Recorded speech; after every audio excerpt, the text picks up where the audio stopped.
Picture this.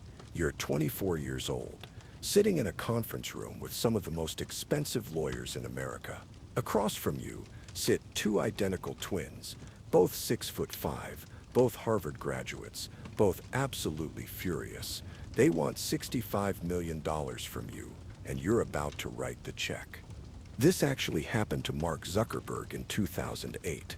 At age 24, he signed one of the largest personal settlement checks in tech history. $65 million to make Cameron and Tyler Winklevoss go away. The reason? They claimed he stole their idea and turned it into Facebook. But here's the thing that will blow your mind. That $65 million payment wasn't even the biggest betrayal in Facebook's origin story. The real betrayal happened to his best friend, the person who believed in him most, the guy who gave him the money to build Facebook in the first place. What would you do if your best friend betrayed you for billions?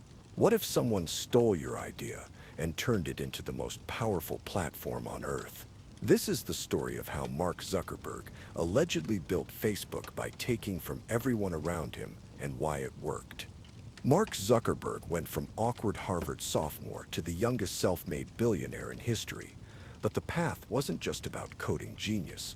It was about calculated betrayal, stolen ideas, and ruthless business tactics that destroyed friendships, but built an empire worth over $800 billion today. By the end of this story, Zuckerberg faces multiple lawsuits claiming he stole Facebook. He betrays his best friend and co-founder. He pays hundreds of millions in settlements, yet he also creates a company that connects 3 billion people worldwide. The question isn't whether he succeeded, it's whether the price was worth it and what it says about what success really requires in America. But this story doesn't start with billions or betrayal. It starts with a 19-year-old in a Harvard dorm room who was about to make a decision that would change everything. The year is 2003. Harvard University represents the pinnacle of American elite education. This isn't just any college. This is where future presidents, Supreme Court justices, and Fortune 500 CEOs learn to network before they learn to lead. Here, your connections matter as much as your grades. Your social status determines your future more than your GPA.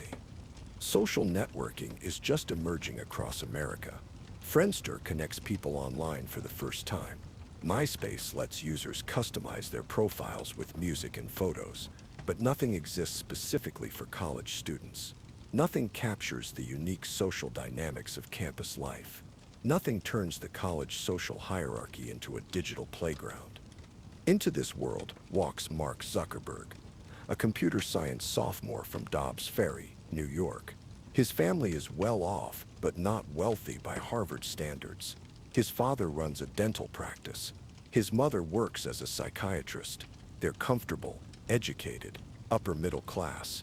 But at Harvard, comfortable doesn't buy you entry into the inner circles of power.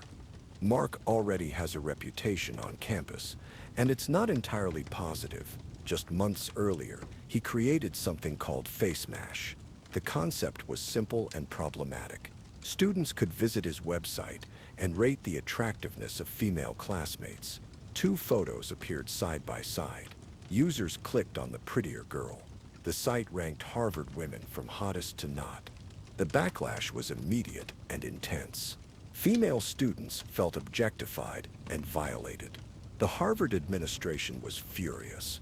Mark faced disciplinary hearings that could have resulted in expulsion. The incident established a pattern that would define his entire career. Brilliant programming skills combined with questionable ethical judgment. Technical innovation paired with tone-deaf social awareness.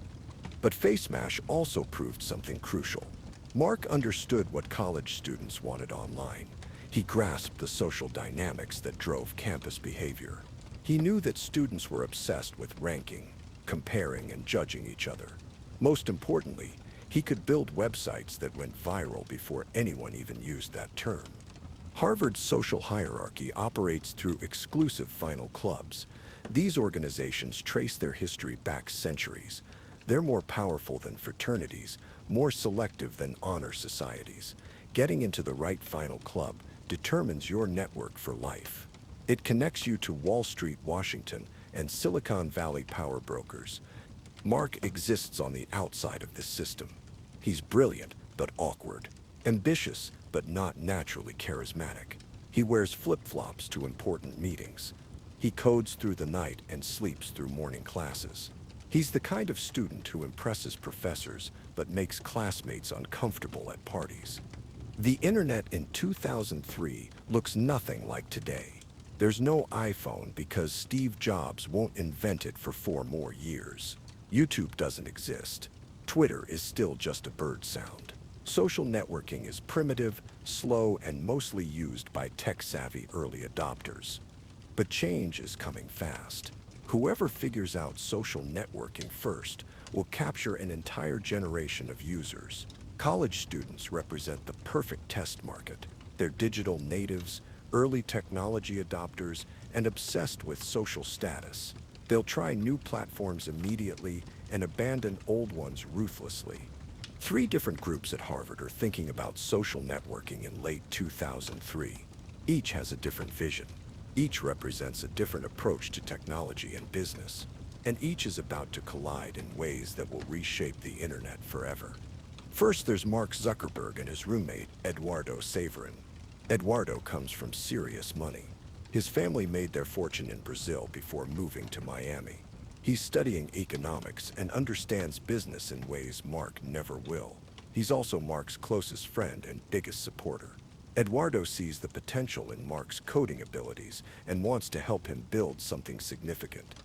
Then there are Cameron and Tyler Winklevoss, identical twins from Greenwich, Connecticut. They're 6 feet 5 inches tall, Harvard varsity crew team members, and born into the kind of generational wealth that buys senators and Supreme Court seats. They row crew at 5 a.m., attend economics classes at 10 a.m., and network at exclusive club events until midnight. They understand privilege because they've never lived without it.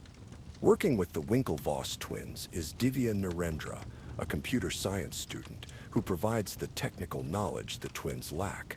Divya grows up in New York City, the son of Indian immigrants who built successful careers in medicine and academia. He's brilliant with code, but lacks the social connections and family wealth of his partners. The stage is set for a collision between 3 different visions of social networking. 3 different groups of Harvard students with 3 completely different definitions of loyalty, friendship, and business ethics. What happens next will determine who builds the future of social media and who gets left behind in the process. It's late fall 2003 when Cameron and Tyler Winklevoss approach Mark through Divya Narendra. The twins need a programmer for their vision of college social networking.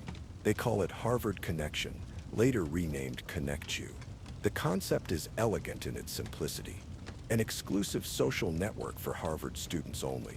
Think of it as a digital version of the final club system that already controls campus social life. Divya has been working on the technical architecture for months. He's mapped out the database structures, the user interface, and the core features. But there's a problem. The twins need someone who can actually code their vision into reality. Someone brilliant enough to handle complex programming, but junior enough to work for equity instead of cash. Mark Zuckerberg seems perfect for the job. He's already proven himself with FaceMash. He understands what Harvard students want online. He's hungry for a big project that could establish his reputation. Most importantly, he's available and willing to work for a piece of the company instead of hourly wages. The initial meeting happens in the Kirkland House common room. Cameron and Tyler explain their vision while Divya provides the technical details.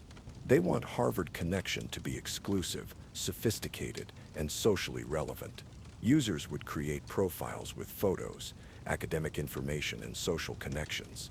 The platform would help students find friends, dates, and study partners within the Harvard community. Mark listens carefully and asks intelligent questions. How would they handle user verification? What about privacy controls? How would they scale if other universities wanted to join? His questions impress the twins. This guy gets it. He understands both the technical challenges and the social dynamics they're trying to capture. They shake hands on a partnership. Mark will handle the programming while the twins manage business development and funding. Divya will oversee technical architecture and user experience design. It feels like the perfect combination of skills and resources. But something strange starts happening immediately after their agreement. Mark begins missing meetings. He responds to emails days late with vague excuses. He claims he's making progress on the code, but never shows his work. When pressed for updates, he mentions technical difficulties and unexpected complications. The twins grow frustrated, but remain patient. They understand that good programming takes time. They trust that Mark is working hard behind the scenes. They have no reason to suspect that anything suspicious is happening. After all, they're all Harvard students. They share the same social circles, the same professors, the same code of honor. Meanwhile, Mark is spending his nights in a completely different world. While the Winklevoss twins sleep soundly in their final club beds, Mark hunches over his laptop in his Kirkland House dorm room. The glow of the screen illuminates his face as he types line after line of code. But he's not working on Harvard Connection. He's building something entirely different. Eduardo Saverin often finds Mark at his computer when he returns from late-night study sessions. Mark's intensity is remarkable, even for a computer science major. He codes with a focus that blocks out everything around him. Roommates, phone calls, meal times, even sleep becomes secondary to whatever he's building on that screen. Eduardo asks what Mark is working on so intensively. Mark explains that he has an idea for a social network specifically designed for college students, not just Harvard, but eventually all universities across America. He calls it the Facebook, inspired by the printed directories that most colleges distribute to incoming freshmen. The concept excites Eduardo immediately. Unlike the Winklevoss vision of exclusivity and sophistication, Mark's Facebook focuses on authentic college social dynamics. Students would create profiles with their real photos, real names, and real academic information. They could connect with friends, browse classmates, and discover new social connections across their campus. Eduardo sees the business potential that Mark completely ignores. Social networks need revenue models, legal structures, and financial planning. Mark codes brilliantly, but thinks like a programmer, not an entrepreneur. Eduardo's economics background and business instincts could provide exactly what Mark's technical skills lack. They begin working together in secret. Eduardo handles incorporation paperwork while Mark perfects the code. Eduardo researches advertising models while Mark designs user interfaces. Eduardo plans expansion strategies while Mark optimizes database performance. It feels like the perfect partnership between technical genius and business acumen. But there's a problem that neither of them acknowledges openly. Mark is still supposedly working on Harvard Connection for the Winklevoss twins. Every day he spends building Facebook is a day he's not delivering on his commitment to Cameron, Tyler, and Divya.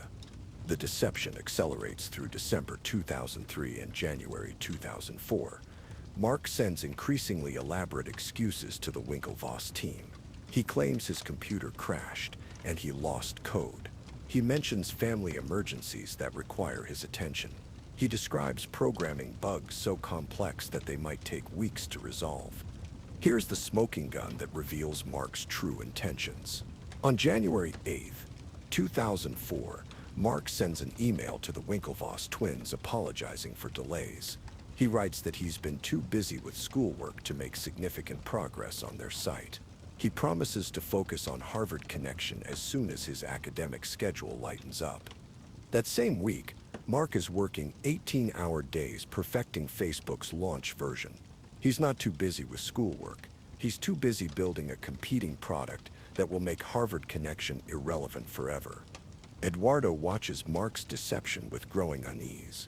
He admires Mark's technical brilliance and shares his vision for Facebook's potential. But the way Mark handles the Winklevoss situation bothers Eduardo's sense of ethics. These aren't strangers or competitors. These are classmates who trusted Mark with their idea and their time. Mark justifies his behavior with programmer logic. Ideas don't belong to anyone, he argues. Execution is everything. The Winklevoss twins have a concept, but they can't code it themselves.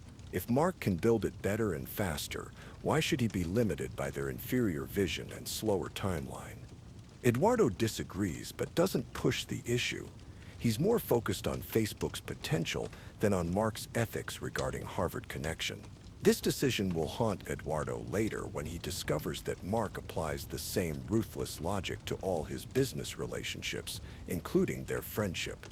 February 4th, 2004 becomes the date that changes everything.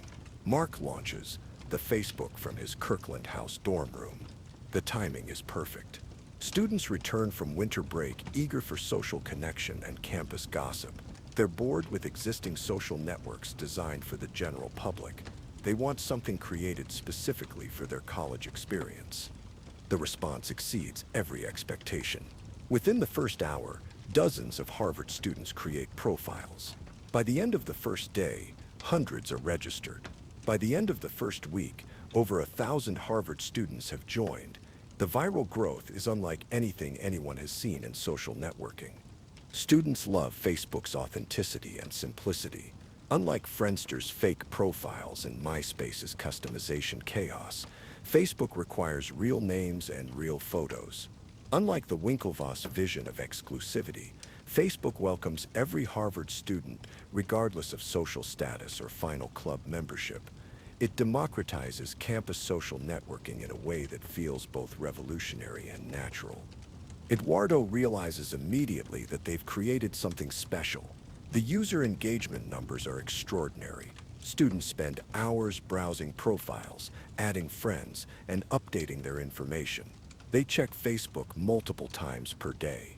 They share the site with roommates and classmates who immediately sign up and become equally obsessed. But success creates new problems. Facebook servers struggle under the traffic load. Hosting costs skyrocket as more students join. Legal questions arise about privacy, liability, and business structure. Mark excels at solving technical problems, but ignores business challenges completely. Eduardo steps up to handle everything. Mark won't touch. He researches web hosting options and negotiates server upgrades. He consults with lawyers about terms of service and privacy policies. He explores advertising opportunities with local businesses targeting college students. He treats Facebook like a real business, while Mark treats it like an interesting programming project. The partnership feels perfect during Facebook's early weeks.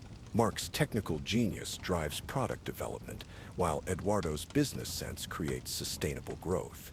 They make decisions together, share responsibilities equally, and split ownership 50-50. Facebook feels like their joint creation built on mutual respect and complementary skills. Meanwhile, the Winklevoss twins watch Mark's success with growing anger and suspicion. Harvard Connection still doesn't exist as a functioning website.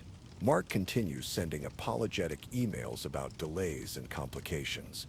But now he's famous on campus as the creator of Facebook, the social network everyone uses. The timing cannot be coincidental. Mark spent months claiming he was too busy to work on their project. Simultaneously, he was building an almost identical website that launches just as Harvard Connection was supposed to go live. The Winklevoss twins realize they've been played, manipulated, and betrayed by someone they trusted as a partner. Divya Narendra feels the betrayal most personally. He spent months developing the technical architecture that Mark claimed was too complex to implement quickly. Now Facebook demonstrates that the programming challenges were never insurmountable. Mark simply chose not to solve them for Harvard Connection, while secretly solving them for his own competing platform. But Mark's deception regarding Harvard Connection is nothing compared to what he's planning for Eduardo. As Facebook grows beyond Harvard and attracts attention from investors, Mark begins making unilateral decisions without consulting his supposed equal partner. The first red flag appears when Peter Thiel contacts Facebook about a potential investment. Thiel, the PayPal co-founder and early Facebook user, offers $500,000 for 10% of the company. It's an incredible offer that would value Facebook at $5 million just months after launch. Eduardo expects to discuss Thiel's offer as equal partners. After all, he co-founded Facebook, provided initial funding, and handles all business operations. Major investment decisions should require both founders' agreement. But Mark schedules meetings with Thiel without involving Eduardo. He negotiates terms without seeking Eduardo's input. When Eduardo asks about Thiel's offer, Mark provides minimal details and changes the subject.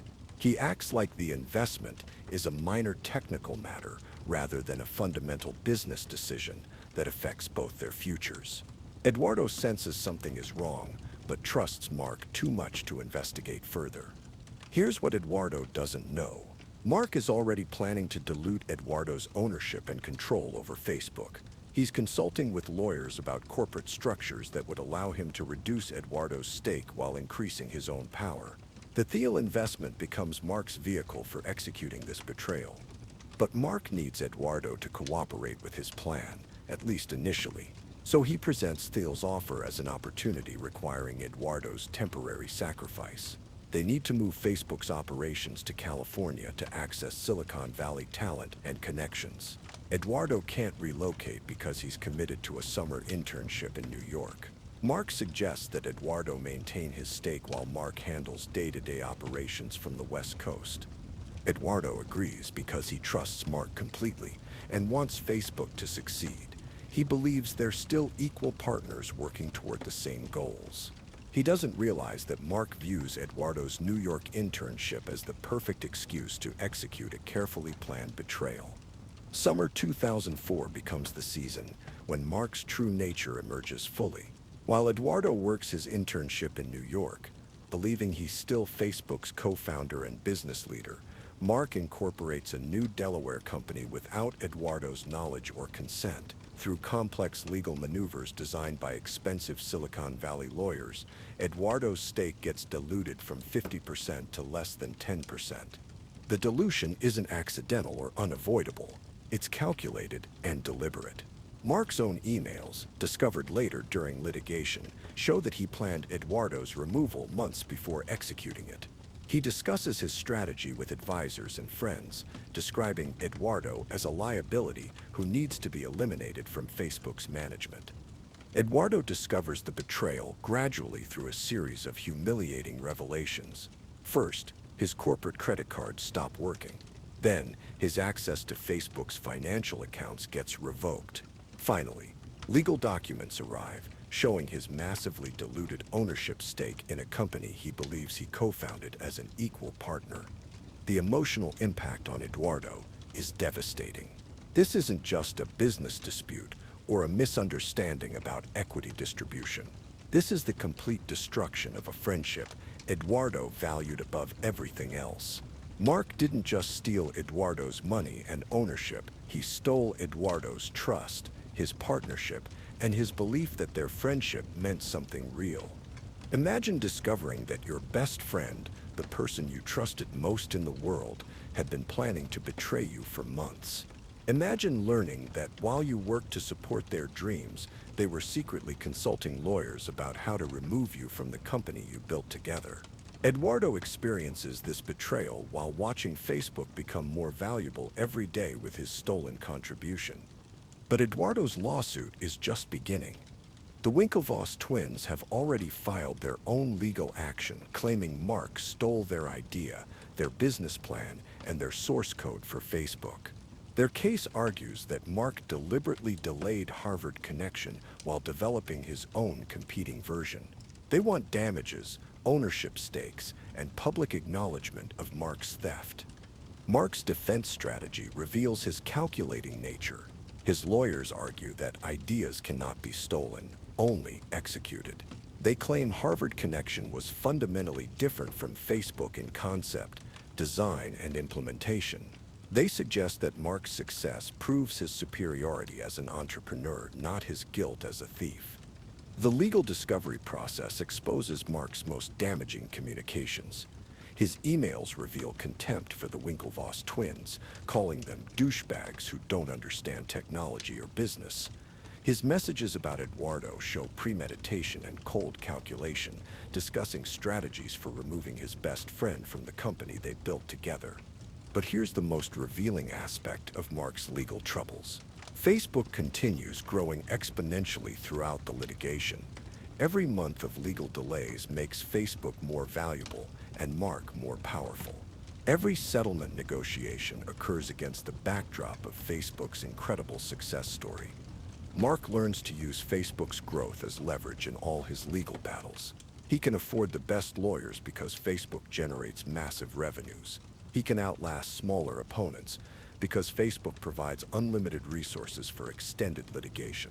Most importantly, he can frame settlements as minor costs of doing business rather than admissions of wrongdoing. The legal wars establish a pattern that defines Mark's entire career.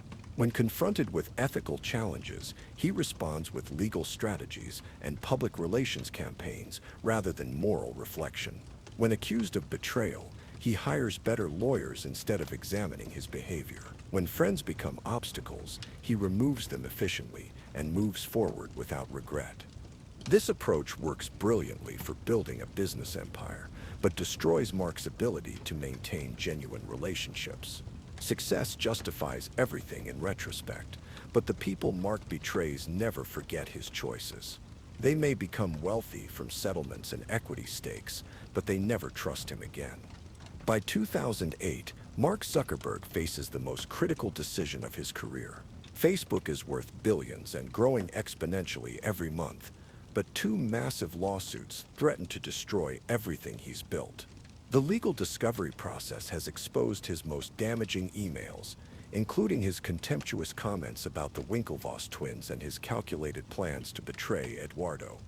Mark's lawyers deliver sobering news. If these cases go to trial, juries will see every email, every document, every piece of evidence showing his alleged betrayals. The Winklevoss twins have strong evidence that Mark stole their idea and deliberately delayed their project. Eduardo has even stronger proof of premeditated partnership fraud, including Mark's own written plans for diluting Eduardo's ownership.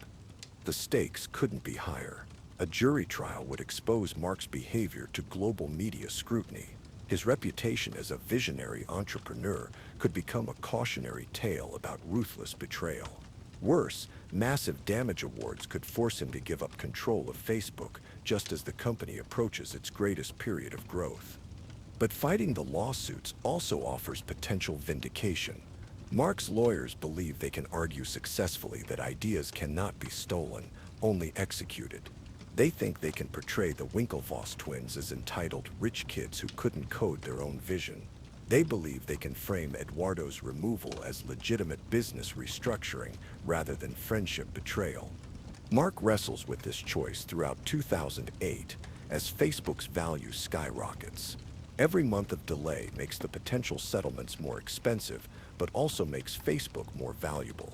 Every piece of legal discovery makes a trial more risky, but also provides more opportunities for public relations defense. The deciding factor isn't legal strategy or financial calculation.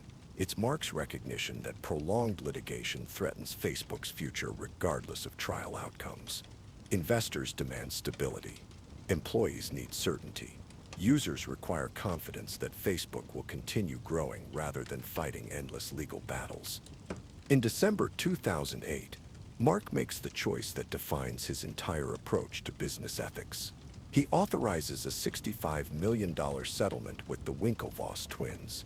The amount represents one of the largest personal payments in tech history for someone barely 24 years old. But it also represents Mark's calculated decision to buy silence and move forward with empire building. The Winklevoss settlement includes both cash and Facebook stock. At the time, it seems expensive, but manageable. Mark retains control of Facebook while eliminating the risk of devastating trial testimony. The twins agree to confidentiality provisions that limit their ability to discuss the case publicly. But the Eduardo settlement proves far more complex and expensive. Eduardo's evidence is simply too strong to dismiss easily. His financial records prove his crucial contributions to Facebook's early success. His legal documents show his legitimate ownership stakes. Most damaging, Mark's own emails demonstrate premeditated betrayal rather than legitimate business restructuring. Eduardo's lawyers demand not just financial compensation, but also restoration of his ownership percentage. they threatened to seek punitive damages that could reach into the billions. They promised to make Mark's betrayal emails the centerpiece of a very public trial that would destroy his reputation forever. Mark faces his moment of truth. He can fight Eduardo and risk losing control of Facebook entirely, or he can pay whatever Eduardo demands and preserve his empire while admitting nothing publicly. The choice reveals everything about Mark's priorities and character. The Eduardo settlement terms remain largely sealed, but industry estimates suggest Eduardo retains between 4 and 6% of Facebook ownership. Given Facebook's eventual value, this represents billions in compensation for Eduardo's betrayal. Mark pays this price willingly because it guarantees his continued control over the company's future. These settlement decisions represent Mark's defining moment as both an entrepreneur and a human being. He chooses long-term empire building over short-term vindication. He prioritizes business success over personal relationships. He demonstrates that he will pay any price to avoid public accountability for his actions. The settlements work exactly as Mark intends. Legal threats disappear. Media attention shifts to Facebook's incredible growth rather than its founders' alleged betrayals. Mark's reputation as a visionary entrepreneur remains intact, while his victims receive compensation that ensures their silence. But the settlement strategy also establishes patterns that define Mark's entire career. When faced with ethical challenges, he responds with financial solutions rather than moral reflection. When accused of wrongdoing, he pays for silence rather than seeking genuine resolution. When relationships become obstacles to business goals, he eliminates them efficiently and permanently. This approach proves remarkably effective for building one of the world's most valuable companies. It also creates a leadership style that prioritizes results over relationships, growth over trust, and winning over integrity. The consequences of these choices extend far beyond Facebook's early legal troubles. Facebook's massive success validates Mark's settlement strategy in the eyes of Silicon Valley and Wall Street. Investors don't care about betrayed founders when returns exceed expectations. Employees don't question leadership ethics when stock options make them wealthy. Users don't investigate corporate history when the product improves their daily lives. The settlements become footnotes in Facebook's triumphant origin story rather than central elements of its moral foundation. Mark transforms from a young entrepreneur accused of betrayal into a tech visionary who overcame early challenges to build a revolutionary platform. The narrative of innovation and growth overwhelms the story of friendship destruction and calculated deception. By 2009, Facebook emerges from its legal troubles stronger than ever. Mark retains full control over the company's direction and strategy. The settled lawsuits no longer threaten Facebook's stability or Mark's reputation. Most importantly, the settlement precedent establishes that Mark will pay any price necessary to avoid public accountability for his business decisions. This pattern repeats throughout Facebook's history. Cambridge Analytica privacy violations, election interference concerns, antitrust investigations, and countless other controversies all follow the same playbook. Deny wrongdoing, fight legally, settle quietly when necessary, and continue growing regardless of ethical questions. The settlement decisions of 2008 and 2009 don't just resolve Facebook's early legal problems. They establish the moral framework that guides Mark's leadership for the next decade and beyond. Success justifies any tactics. Growth validates any costs. Winning excuses any betrayals. Mark's willingness to pay hundreds of millions in settlements rather than face public trials reveals his understanding of American business culture.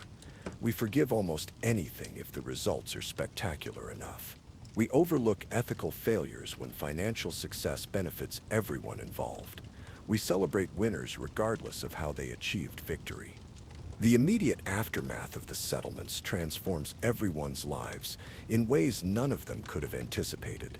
Facebook goes public in 2012, creating one of the largest tech IPOs in history. Mark's 28% ownership makes him worth over $20 billion at age 28. The boy who started coding in his Harvard dorm room becomes one of the world's youngest billionaires. Eduardo Saverin's retained stake, diminished though it was through dilution, appreciates into extraordinary wealth. His estimated 4 to 6% of Facebook makes him worth over $7 billion today. The friend Mark betrayed becomes a billionaire investor living quietly in Singapore, managing his wealth far from Silicon Valley's spotlight. The Winklevoss twins used their $65 million settlement as the foundation for new business ventures. They become early Bitcoin investors, cryptocurrency entrepreneurs, and eventually billionaires in their own right.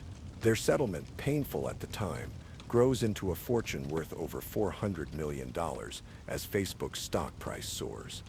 All three parties achieve financial success beyond their wildest dreams. But the relationships destroyed in Facebook's creation never recover. Mark, Eduardo, Cameron, Tyler, and Divya inhabit the same tech industry and social circles, but maintain careful distance from each other. Success hasn't healed the wounds of betrayal, only made them easier to ignore. Facebook's later controversies trace directly back to the move fast and break things mentality that began with breaking trust among its founders. The platform that connected billions of people was built by someone who destroyed his closest personal connections. The company that promised to bring the world together was founded through division, deception, and betrayal. Recent years have brought new legal challenges, including an $8 billion lawsuit over privacy violations that Mark settled in 2025, continuing his pattern of using financial settlements to avoid public accountability. The strategy remains the same decades later: pay whatever necessary to continue building the empire.